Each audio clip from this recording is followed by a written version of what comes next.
Now we're going to learn Gemara. I'm sorry, little RAV Tzaddok. My apologies. Little RAV Tzaddok on Ki Tavo.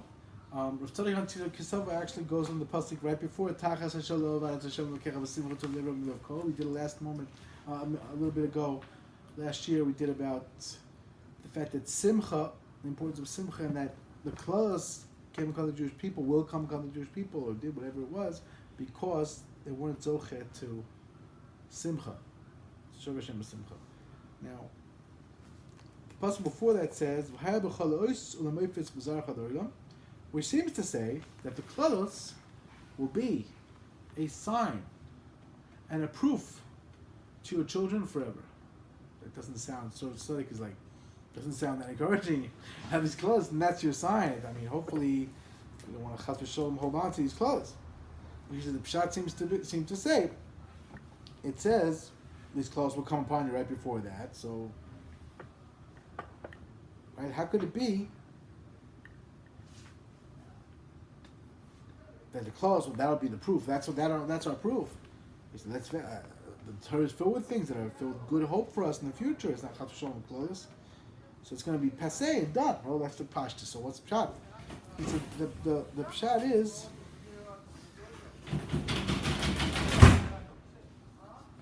the proof, and the meifis will be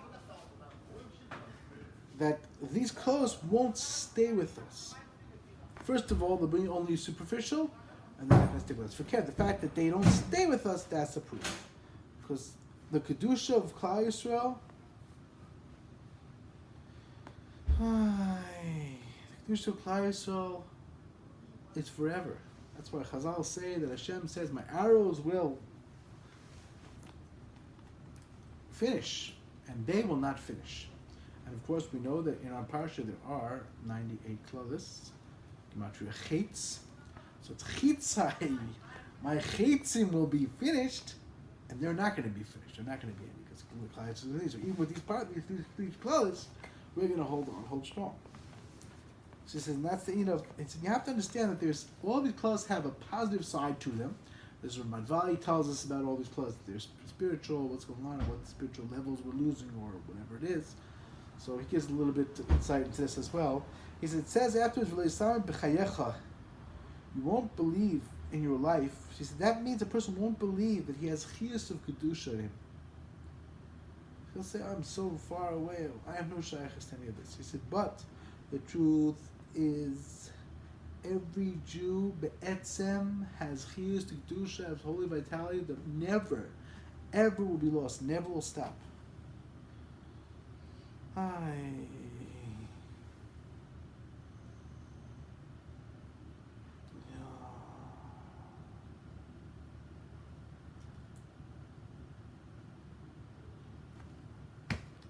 That's why it says later times to come we're going to be hayinu kechomim. All the techachos are like a dream. It says a dream is to wake a person up and to help him to do tshuva and put him in the right direction. It's like all these colors. All these colors are meant to redirect us, to make us better. And in every criteria, the RAV Yisrael, he brings it from the RAV Yisrael of Tzaddok. He said the RAV Yisrael says that every color has in it hidden a bracha. That you can't get to it except through the color. He says, for example, it says you will flee and there's no pursuer. Doesn't sound like such a blessing, right? You're going to run away and there's no one running after you. So he said, when a person wakes up and understands that there's no one running after him,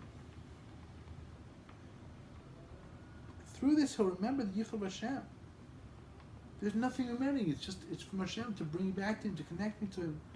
That in of itself will be a positive thing.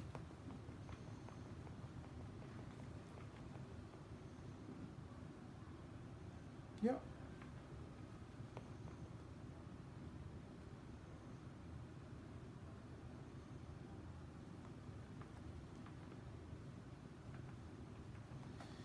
He says also He says you won't believe in your life. He said you won't believe that you're worthy for an haba. So you have to learn and understand that no, every Jew is going to make it to an haba. Every Jew is going to make it to an haba, no matter what.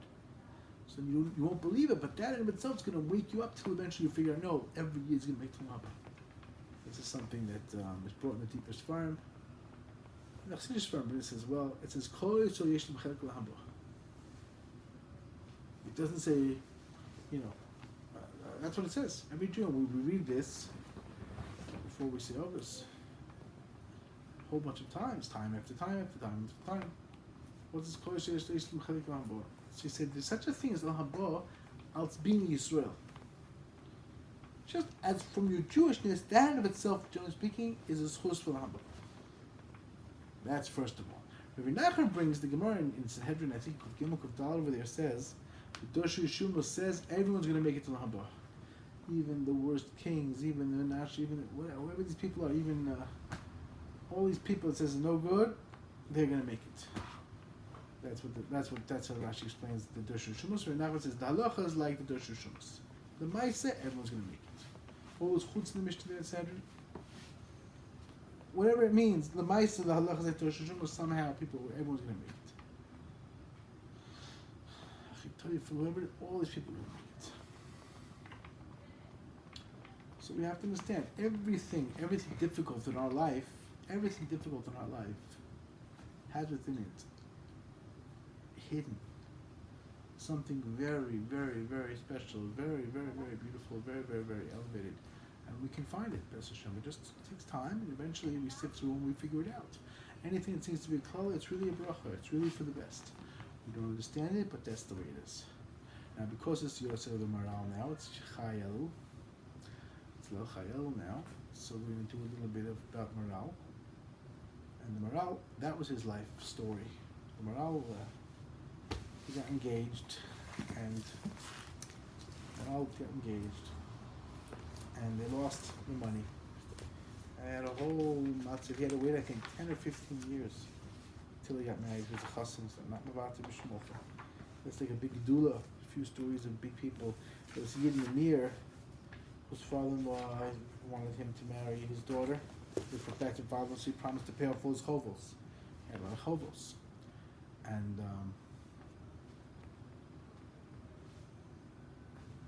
so what happened? What happened was, his father had promised to pay his chayvus, and then suddenly the father said, I'll give the money to so-and-so, a third party, who they both trusted. And then the father said, no, the money was stolen, what can I do? It's not my responsibility.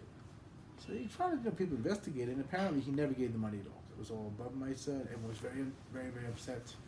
What's going on? You mean he's not going to give what he said? So this was usually a deal breaker. That's the idea. You made up the Gemara says you're chayav. What is this? Too bad. You can't just drop out.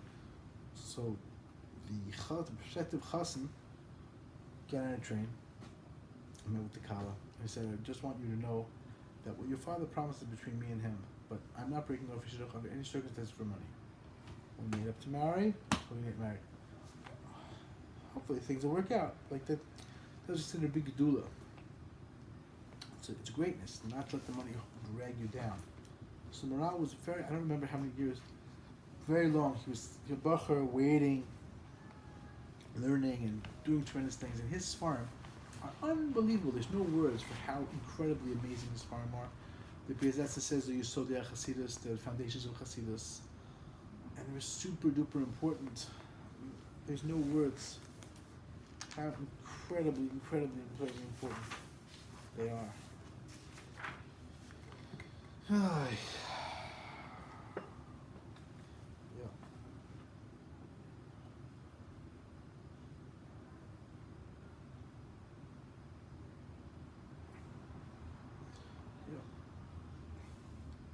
He said the Maral has a lot of chayin. The Baba Rebbe said the Maral has a lot of chayin because he did everything he did with a lot of tmimus. A lot of tmimus, a lot of emes. That was his life. So mainly his books have tremendous drawing power. They're tremendously powerful. I don't remember who it was. Yeah, here it is. Rav Avram Elimelech of Karlin, he told his Chassidim, even if you have to, you sell your talis and film to buy a set of Maral. Maral is very important. He said, why? He said, because talis and you'll find a way to get them. Maral, you won't, and you need these svarim. They're super important. And they're incredibly, incredibly important. He has incredible depth in what Chazal is saying. Tremendous depth in what Chazal have to say.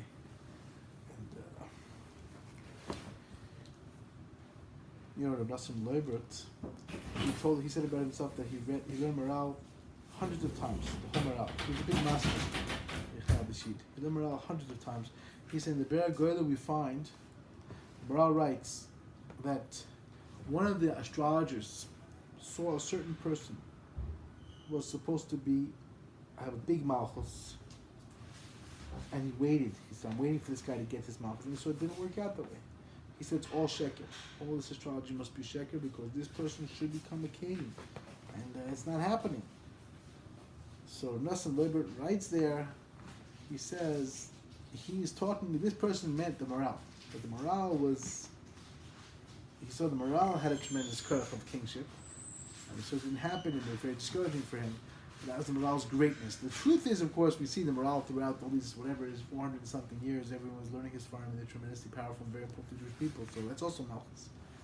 Rabban Malchus, number one. Number two, there's a mice with Baal Shem Tov.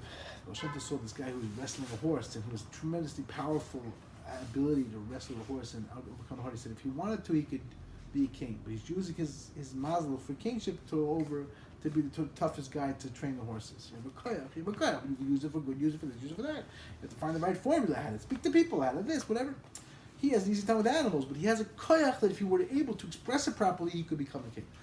So the morale certainly was zeicha to the big, huge, tremendous malchus, just it wasn't in such the way that this guy thought it was.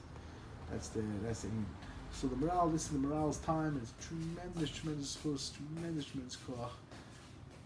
No words for how important what he has to say is. He has amazing contributions to the world. I could just go on and on. We could do the whole night morale. Just stuff that we're just indelible and you cannot live without. There's just so many things that he says that you're like, wow, you really can't live without this. One of many favorite things. I'm not sure which thing to even say. So about tshuva, yeah, why not? About tshuva. Morale brings, the Gemara says that it's machlekes of Yechon v'Yesh Lakish. Who's bigger, Baal Tshuva or Tzaddik Gomer? Rabbi Yechon says it's Tzaddik Gomer. Tzaddik. Yesh Lakish says no, Baal Tshuva. A person who didn't say Tzaddik Gomer, I don't mean in the terms of a person who better you shouldn't have sinned. Like we know it's better you shouldn't have sinned with Chila, but yeah, who's better now? But it's about Tshuva's better. So Rabbi Lakish actually says it's like he brought nedavos. It's like he brought voluntary offerings that you're not obligated in. And if Hutner says, wait a minute, the Morale brings this like this, you see that tshuva means it's as if you did something for Hashem from your own heart. Oh, here you go, I'm giving the best gift. So Hutner's like, could you imagine, like, again, I don't know if he uses this mashal, but he's like, more or less, he's like, could you imagine someone going over to his friend, it could be he does, I don't remember. Someone goes to his friend and breaks his glass. He says, here, I'm bringing you a gift, a new window. And you're like, you jerk, just stay away from my window. It's like what is this? How is it higher? Right? So the way he explains the Morale of Hutner, he says, that's the Chesed Hashem. Really, it should be just fixing what you broke, idiot. Which is Rav Yochanan. Fix what you broke. You broke it, you broke it, you bought it. Fix it, bring me another one, right? It's like, no. He's like, Hashem makes it ki'ilu you're doing a davar. Of course it's not mamash a davar, but it's ki'ilu you're doing a davar. And that's the greatness. Someone actually went to Rav David Misikver for already on the topic. And he said, I don't understand. People give takim, to give this petek with money, pidyonos to tzaddikim. Why don't they give pidyonos to Baal Tshuva? So we know Shlomo Zalman said, when you give money, he said, I understand why they give money to tzaddikim. I saw someone writing this book called Hagoyin. I had it for some reason, I had to run through the Tainas and Chassidus to talk to somebody, whatever reason. So he writes there, one of the Tainas, how do they take money? So Shlomo Zalman actually says that I understand why the tzaddikim take money, the Chassidish tzaddikim, because it's easier to get into a person's tsar. He gave you money, you feel something, like shaychad, tzchad. It's easier to daven properly and really feel their pain. Otherwise, it's just avos hamidus. I mean, it's not so easy to do that. You get money for the person, like, oh, listen, I really have to care about this, right? It makes it easier. So he said, why don't you get the Bali Tshuva?